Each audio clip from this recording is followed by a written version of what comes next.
Hey everyone, Peter Zeihan here, coming to you from snowy Colorado. We're going to be talking about our demographic, specifically talking about the Orthodox Christian world, which is a huge swath of territory stretching from Russia to Belarus and Ukraine and Moldova, Bulgaria, Romania, and Serbia.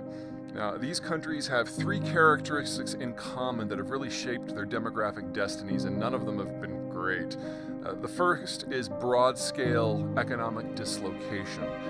These were the parts of the former communist world that didn't do well even at the height of communism. They weren't very advanced, and especially when the post-Cold War system erupted, they didn't have anything really to contribute aside from raw commodities. Their industry was outdated. They weren't producing steel like the Czech Republic or IT stuff like the Latvians. They were only doing grains and raw materials and energy. And you can get growth from that, you can get wealth from that, you can get infrastructure and development from that, but unless it is really, really well managed, the population just doesn't see a whole lot of it. So these countries were in and out of horrible recessions for really 30 years. It's less bad in places like Romania and Bulgaria because they did ultimately get into the EU in the late 2000s, but they were the last ones in line. Serbia took kind of a double hit because they don't have a lot of raw materials that they can export to the world. And in the aftermath of the NATO bombings in the Yugoslav wars in the early 1990s, Serbia never moved on. So even with the Russians under Putin going from win to win in terms of global policy and generating a lot of income from oil, in Serbia there was a whole lot of nothing. And politics basically became locked down in the aftermath of the Yugoslav wars, and the country really was never able to advance to whatever is next, and that holds true even today. Okay, what's second? Because of the economic dislocation, because so many people didn't see a lot of opportunity, you had huge immigration from all of these states, mostly to Western Europe, some to the United States and Canada. In the cases of Romania and Bulgaria, once they got into the EU, if anything, the outmigration accelerated because there were then fewer restrictions. The Russians easily lost 10 million people in the 1990s and early 2000s to the wider world. And in the case of Moldova, perhaps as much as 1/4 of the female population under age 50 left, never to return. A lot of them going into the sex trade because there really wasn't a lot of an option because education in Moldova during the Soviet periods was even very low. Serbia is probably the country that has suffered the most from this outmigration because, again, the government just has never moved on and there's never been a plan economically for what's next. The third one kind of flies under the radar and is probably going to piss a few people off, but here we are. Birth control in this region, the primary method is abortion. So on average, more than 7 out of 10 pregnancies across this space are terminated. And if you have one abortion, I'm a dude, I really have no right to say this, but I'm going to go out on a limb and guess that it's not critical to your health. But if you have 10, you're probably endangering your future fertility. So between a very low death rate, a very high abortion rate, and very high infertility rates because of the weird intersection of healthcare and birth control and economic collapse, it's arguable that a lot of these countries, probably Russia right at the very top of that list, simply could not repopulate even if the economic conditions were to turn around. So this is the part of the world that is duking it out with Northeast Asia for the lowest birth rates and the fastest national mortality, if that's the right term, in the world. So that's kind of the overview. Those are the three big issues that shape the region as a whole. But we do need to give additional attention to the Russians and the Ukrainians. Now, the Russians have had a series of stacked geopolitical disasters. World War I, World War II, Stalin's famines, Brezhnev's mismanagement, Khrushchev's mismanagement, and then the post-Cold War collapse.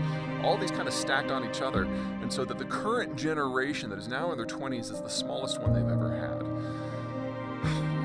The Russians say they've got a metric butt ton of teenagers, and that the demographic turn has been made, and they're going to be fine. If they are telling the truth about that, that would be the only of their data that they're telling the truth off. More likely, that we actually have fewer teenagers than 20-somethings, and you'll see that in the demographic graphic that we've patched into the show.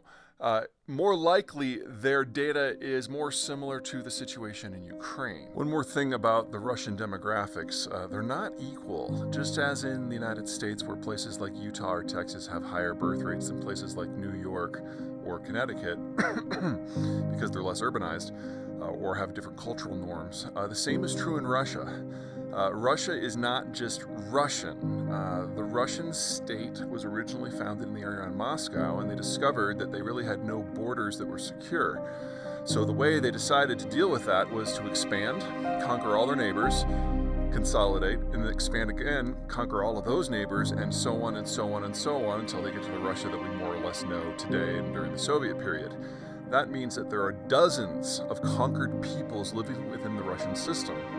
Some of them have demographic stats that are just as bad as the Russians, but not all of them. A lot of the Turkic minorities, most notably the Chechens, the Dagestanis, the Bashkirs, and the Tatars, actually have very robust demographic structures and are doing very well from a health and a growth point of view.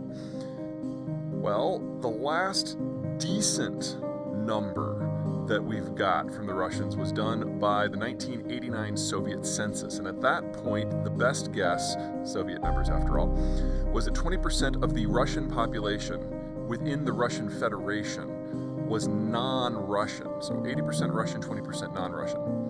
Well, folks, that was over 30 years ago. It's probably closer to 25 to 30% today that's non-Russian, and if you fast forward another 20 years, you're talking about probably 30 to 35%. Now, these are all guesstimates upon guesstimates because this is Russia, and getting good data is next to impossible even before there was a war. But we do know for sure that even if you include all of the minorities, the Russians only have 8 million men aged 20 to 30. 6 months from now, at least 1 million of those are going to be committed to the war in Ukraine.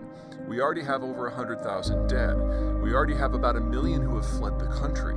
So one way or another, the Ukraine war is the last conventional war that the Russians are ever going to be able to fight because they simply won't have enough people. Now, the Ukrainians have no reason to lie about their demographic data aside from the fact that it's absolutely atrocious. And if you look at it, and you look at just the collapse from the 50s to the 40s to the 30s to the 20s to the teens to kids, you'll notice that this isn't just a demographically spent country. This is a demographically dissolving country. So unfortunately, even if the Ukrainians achieve runaway success in this war this year, it's already too late. Even before the Russians started kidnapping children in the thousands, perhaps hundreds of thousands from Ukraine, this was a country that simply didn't have enough people under age 40 to even theoretically repopulate themselves. So within 20 or 30 years, we are looking at the Ukrainian ethnicity vanishing from this world, and probably the Russian ethnicity no more than 20 or 30 years behind that.